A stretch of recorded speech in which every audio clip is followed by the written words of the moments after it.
భారత్ పాకిస్తాన్ మధ్య గత 6 రోజులుగా తీవ్ర ఉద్రిక్త పరిస్థితులే కనిపిస్తున్నాయి. ఎల్ఓసి వెంబడి పాకిస్తాన్ కవ్వింపు చర్యలకు దిగుతోంది.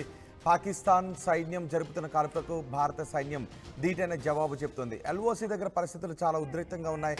సీజ్ ఫైర్ నిబంధనలను పాకిస్తాన్ ఉల్లంఘించింది. ఎప్పుడైతే పాకిస్తాన్పై మనం ఆంక్షలు విధించడం మొదలుపెట్టామో అప్పటి నుంచి పాకిస్తాన్ ఎల్ఓసి దగ్గర తన వంకర బుద్ధిని చూపించుకుంటూనే ఉంది. ఏప్రిల్ 22 నుంచి ఇప్పటి వరకు 20 చోట్ల పాకిస్తాన్ ఆర్మీ కాల్పులకు తెగబడింది. నిన్న మనం ఎల్ఓసి దగ్గర ఉన్న పాకిస్తాన్ అవుట్ పోస్టులను కూడా మన ఆర్మీ ధ్వంసం చేసినట్టుగా తెలుస్తోంది. పాకిస్తాన్ ఆర్మీ కవ్వింపు చర్యలకు ధీటైన జవాబు చెప్పినట్టుగా తెలుస్తోంది. ఎక్కడెక్కడ ఎల్ఓసి వెంబడి ఎక్కడెక్కడ పాకిస్తాన్ ఆర్మీ కవ్వింపు చర్యలకు పాల్పడుతోంది, ఎల్ఓసి వెంబడి ఎటువంటి పరిస్థితులు ఉన్నాయో మా ప్రతినిధి మధు అందిస్తారు.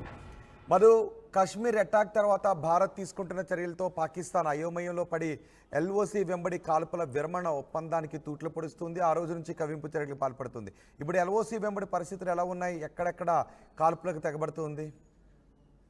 ఎగ్జాక్ట్లీ ఉద్రిక్తంగా ఉంది ఆ పరిస్థితులు భారత్ పాక్ సరిహద్దులకు సంబంధించి. ఇప్పటికే పహల్గాం ఉగ్ర దాడి తర్వాత మనము సింధుకు సంబంధించినటువంటి నది ఒప్పందాన్ని రద్దు చేసుకోవడం జరిగింది ప్రెజర్ పెంచడానికి. అప్పటి నుంచి ఇంకా మరింతగా పాకిస్తాన్ సీజ్ ఫైర్ ఒప్పందాన్ని వాళ్ళు క్రాస్ చేస్తూ ఫైర్ చేస్తా ఉన్నటువంటి పరిస్థితి ఉంది. హోరాహోరీగా కాల్పులు జరుపుతా ఉన్నాయి. దానికి కూడా ధీటుగా కాల్పులు భారత ఆర్మీ కూడా చేస్తా ఉంది. నీలం, లీలా, లిఫా వ్యాలీ, యూరి, పూంచ్, సుందర్బాని, కుప్వారా, సుత్కారి, గారి, బారాముల్లా, పహల్గాం, నుషీరా, అశోక్నూర్ సెక్టర్ పైన పాక్ కాల్పులు జరుపుతానే ఉంది. మనం చూస్తా ఉన్నాం.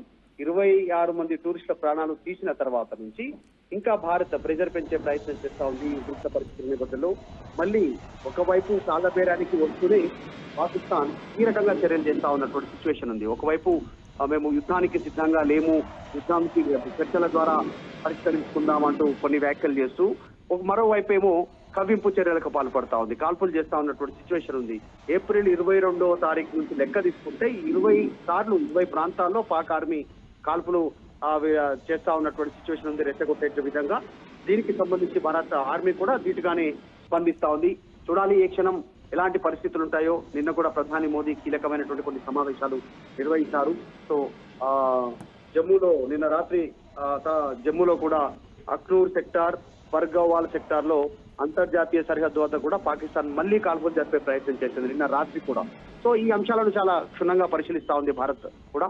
దీనిపైన వీటైన జవాబు చెప్తూనే చర్యలకు ఉపయుక్తం అవుతా ఉంది. సో త్వరలోనే చర్యలు ఉండే అవకాశం ఉంది. దీనిపైన దాడికి ప్రతిదాడులు ఉండే అవకాశం ఉంది. అంటే ఇప్పటికే పహల్గాం దాడి తర్వాత భారత్ తీసుకుంటున్న చర్యలతో పాకిస్తాన్ పై ఒత్తిడి పెరిగి ఎల్ఓసి వెంబడి కాల్పులకు తెగబడుతుంది. ఇప్పుడు ఎల్ఓసి వెంబడి ఈ కాల్పుల నేపథ్యంలో జరిగిన నష్టం ఏంటి? ఎగ్జాక్ట్లీ అంటే గతంలో ఇప్పుడనే కాదు, కొన్ని సంవత్సరాల నుంచి కూడా దాదాపు 10 సంవత్సరాల విషయంలో కూడా భారత్ పాక్ సరిహద్దు గ్రామాలు ఏవైతే ఉంటాయో అక్కడ వ్యవసాయం చేసుకోవడానికి ఉన్నటువంటి వ్యక్తులు కానీ ఆ గ్రామాలలో ఇళ్లపైన ఆ వ్యవసాయ భూముల్లో పంట పొలాల్లో రాకెట్ లాంచర్లు వచ్చి పడినటువంటి సిచ్యువేషన్ ఉంది. మోటార్ షెల్స్ వచ్చి ఇక్కడ పడ్డాయి. గతంలో ఆ స్పై కోసం డ్రోన్స్, పాకిస్తాన్ కి సంబంధించిన డ్రోన్స్ ఇక్కడికి పంపి తెలుసుకునే ప్రయత్నం చేశారు టెర్రరిస్టులు. ఇక్కడికి లోపల రావడానికి సొరంగాలు బయటపడ్డాయి.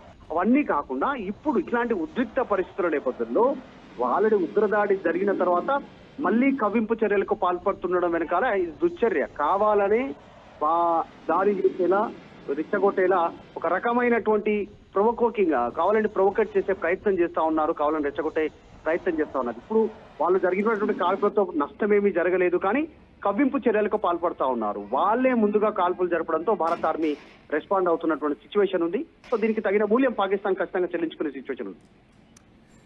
రైట్ మధు, పహల్గాం దాడి తర్వాత పాకిస్తాన్ ఎల్ఓసి వెంబడి సీజ్ ఫైర్ నిబంధనలకు తూట్లు పొడిచి వరుసగా కాల్పులకు పాల్పడుతుంది. ఎల్ఓసి వెంబడి పాకిస్తాన్ సైన్యం జరుపుతున్న కాల్పులను మన సైన్యం ధీటుగా ఎదుర్కొంటూనే ఉంది.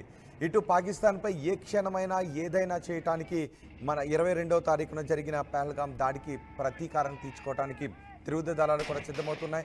పాకిస్తాన్ ఆర్మీ కూడా అయోమయంలో ఉంది. మరోవైపు ఎల్ఓసి వెంబడి పాకిస్తాన్ మాత్రం సీజ్ ఫైర్ నిబంధనలను ఉల్లంఘిస్తూనే ఉంది. ఏప్రిల్ 22 నుంచి ఇప్పటివరకు 20 చోట్ల పాకిస్తాన్ ఆర్మీ కాల్పులకు తెగబడింది. నీలం, లిబా, యూరి, పూంచ్, సుందర్బాని, కుప్వారా, కుత్మారి, బారాముల్లా, పహల్గాం, నుషీరా, అఖ్నూర్ సెక్టార్లపై పాకిస్తాన్ కాల్పులకు తెగబడుతుంది. పాకిస్తాన్కు తగిన బుద్ధి చెబుతోంది భారత ఆర్మీ. పాకిస్తాన్ ఆర్మీ కవ్వింపు చర్యలకు ధీటైన జవాబు చెబుతోంది. పాకిస్తాన్ వైపు వాళ్ళ శిబిరాలకు నష్టం వాటిల్లినట్టుగా తెలుస్తోంది. ఎప్పుడైతే పహల్గామ్ 22వ తారీఖున ఏప్రిల్ 22వ తారీఖున 28 మంది పర్యాటకులను పొట్టన పెట్టుకున్నారో అప్పటి నుంచి భారత్ పాకిస్తాన్పై ఆంక్షలు విధిస్తూ వస్తుంది.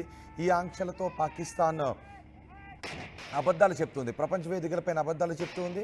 అంతేకాదు భారతే మమ్మల్ని కవ్విస్తూ ఉంది అని చెప్పే ప్రయత్నం కూడా చేస్తుంది. ఎల్ఓసి వెంబడి ఇప్పుడు పాకిస్తాన్ కవ్వింపు చర్యలకు దిగుతూ భారతే మాపై కవ్వింపు చర్యలకు దిగుతోందని అబద్ధాలను చెప్తుంది. సింధు జలాల ఒప్పందాన్ని నిలిపివేయడంతో పాకిస్తాన్ తన అక్కసును వెళ్ళగక్కుంటూ ఉంది. పాకిస్తాన్ పౌరులు వెంటనే వెళ్ళిపోవాలి అని మనం ఆదేశాలు జారీ చేస్తాం.